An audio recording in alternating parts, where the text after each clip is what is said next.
Halo semuanya, Assalamualaikum warahmatullahi wabarakatuh. Saya mahasiswa dari Universitas Abulia Tama. Nama saya Cut Rahmi Desinta dengan NIM 23181167, Fakultas Ilmu Kesehatan, Prodi Kesehatan Masyarakat. Nah teman-teman, hari ini saya akan sharing sedikit ilmu yang telah saya dapat tentang penyakit menular epidemiologi. Nah, hari ini saya bakal sharing kepada teman-teman tentang penyakit menular melalui makanan. Nah, nama penyakit menular yang melalui makanan salah satunya yaitu ada botulisme. A few moments later. Nah, apa sih penyakit botulisme? Penyakit botulisme adalah penyakit yang disebabkan oleh makanan ataupun yang disebabkan oleh bakteri Clostridium botulinum. Nah, selanjutnya saya akan ngejelasin tentang trait epidemiologi. Nah, di dalam penyakit menular botulisme ini ada yaitu trait epidemiologi, yaitu ada agent, ada host, ada environment. Nah, apa sih agent yang ada di dalam penyakit botulisme itu? Nah, agent yang ada di dalam penyakit botulisme ada bakteri Clostridium botulinum tadi, dan cara si bakteri Clostridium tadi yaitu ada host. Host adalah pelantara si agent untuk berpindah tempat ke environment. Nah, si hostnya adalah melalui makanan. Nah, dari makanan tersebut mereka singgah ke dalam tubuh manusia. Nah, di dalam tubuh manusia itu adalah itu yang dinamakan dengan si environment. Jadi di situ ada agent, agentnya adalah si bakteri tersebut. Nah, hostnya adalah makanan, sedangkan environmentnya adalah manusia. Nah, itu yang dinamakan dengan trait epidemiologi. Nah teman-teman, selanjutnya ada masa inkubasi. Apa sih masa inkubasi yang ada di dalam penyakit botulisme? Nah, biasanya masa inkubasi yang terjadi pada penyakit botulisme ini bersekitaran jam, ada yang beberapa hari, bahkan ada yang begitu lama masa inkubasinya. Tapi yang perlu kita catat juga adalah ada orang yang gejalanya muncul setelah terjadinya masa inkubasi botulisme tersebut. Nah, gejala yang biasanya timbul di dalam penyakit botulisme ini adalah pertama ada kelelahan, kita sering merasakan lelah, lemah. Yang kedua ada penglihatan kita itu menjadi buram, bahkan sering terjadi bisa-bisa terjadi penglihatan kita itu gelap. Dan yang ketiga ada di area perut membengkak, dan ada juga sakit di area kepala, nyeri kepala, dan kita juga sering terjadi diare dan muntah-muntah. Itu gejala yang paling umum di penyakit botulisme. A few moments later.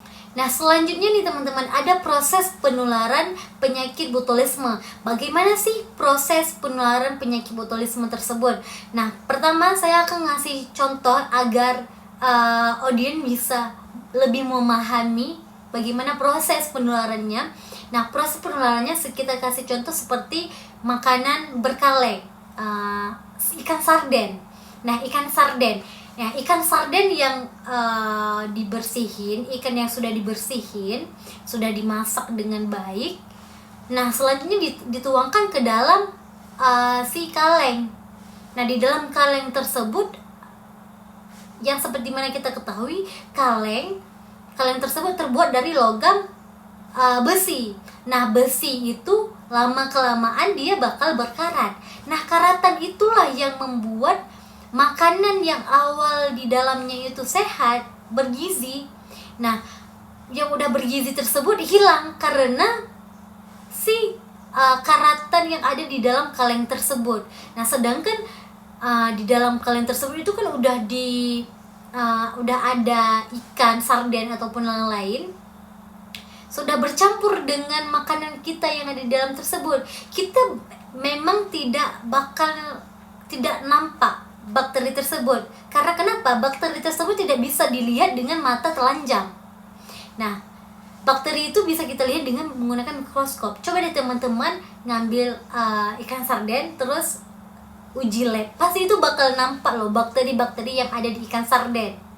Nah, itulah yang kita konsumsikan.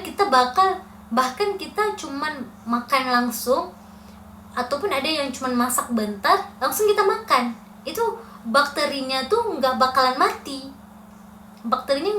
mati, dan kita konsumsikan. Nah, setelah kita konsumsikan itu bakteri yang sudah terkontaminasi dengan makanan kita, yang kita makan, nah jadilah perkumpulan bakteri di dalam tubuh kita. Nah, itulah yang menyebabkan suatu penyakit botulisme. Nah, biasanya penyakit botulisme ini biasa terjadi di makanan yang berkaleng, makanan yang bersaset. Nah, seperti itu teman-teman, proses penularan penyakit botulisme itu contoh yang saya berikan. Tapi prosesnya ini sangatlah sering kita sepelekan sebagai mahasiswa dan sebagai masyarakat Indonesia. Kita sering menggunakan ikan sarden yang siap saji, makanan siap saji. Nah, teman-teman, selanjutnya adalah cara pencegahan agar tidak terkena penyakit si botulisme tersebut. Nah, bagaimana sih pencegahan penyakit botulisme tersebut? Pencegahannya sangatlah simpel, teman-teman. Yang pertama, mengurangi mengkonsumsi makanan yang berkaleng ataupun makanan yang berkemasan. Mengurangi makan makanan yang tidak terhitung. Contohnya seperti makanan yang berkemasan seperti pilus. Nah, di dalam kertas tersebut, di dalam kemasan tersebut, dia hanya tertulis beratnya saja, tapi tidak tertulis berapa sih isi dalam pilus tersebut. Nah, itu harus jangan sering-sering kita mengkonsumsi makanan tersebut. Nah, yang ketiga ada memasak makanan yang matang. Yang keempat adalah memperhatikan makanan kita ketika kita sudah membeli dari pasar, dan segera kita bersihkan agar bakteri dan kuman-kuman yang menempel di makanan kita itu hilang. Itu adalah proses pencegahan penyakit botulisme. Itu yang saya sudah jelaskan tadi. Yang pertama botulisme, apa yang dimaksud dengan botulisme, ada trait epidemiologi botulisme, dan ada gejala masa inkubasinya, dan yang keempat ada proses penularan penyakit botulisme, yang kelima ada si pencegahan agar tidak terjadi penyakit botulisme.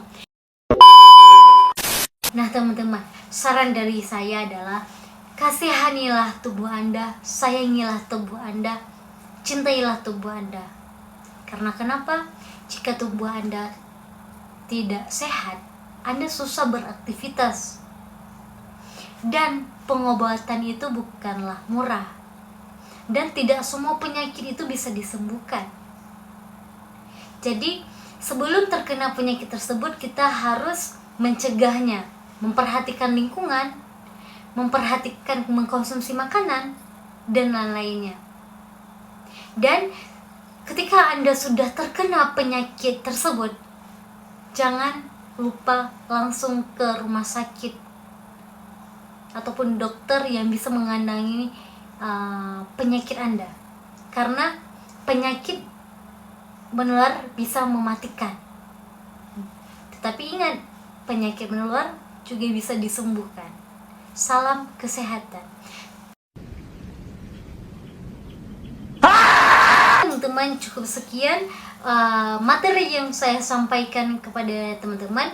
Apabila ada kata-kata yang kurang menyenangkan, saya mohon maaf, karena ini adalah pertama kalinya saya upload video tentang kesehatan edukasi kepada media sosial. Mungkin apabila ada yang kurang, tolong ditulis di bawah di kolom komentar ya, biar saya bisa mengkoreksi lagi karena saya masih belajar.